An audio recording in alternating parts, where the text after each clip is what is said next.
정부가 부동산 대책으로 금융권의 돈줄을 바짝 조이는 DSR 제도를 도입해 이달부터 본격 시행에 들어갔습니다.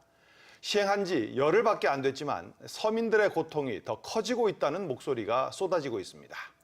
개인소득에서 대출 비율이 70%를 넘으면 추가 대출을 중단시킨 건데 그러다 보니 돈줄이 막힌 서민들이 금리가 비싼 이 금융권이나 사채 시장으로 내몰리고 있습니다. 이인범 기자입니다.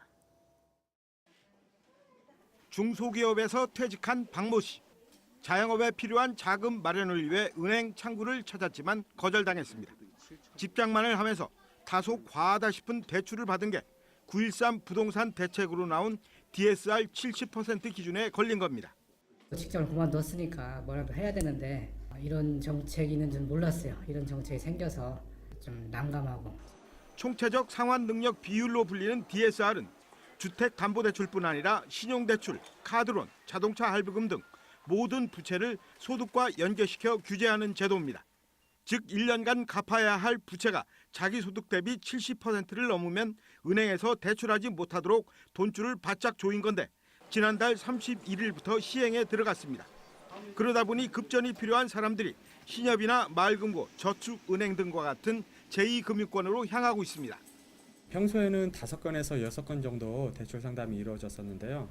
11월 들어와서는 부쩍 상담이 많이 늘었는데 은행권 규제가 강화돼서 그런가 생각이 들고 있습니다. 하지만 금융당국은 제2금융권마저도 내년 1월부터는 DSR을 확대 적용토록 하겠다고 예고한 상태입니다.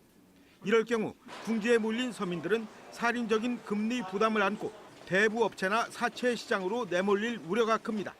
DSR은 천정부지로 치솟는 집값과 가계 부채를 억제하는 데 어느 정도 효과를 발휘하고 있습니다.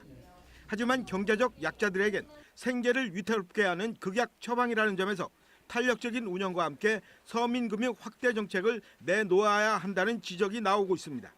TJB 이인범입니다.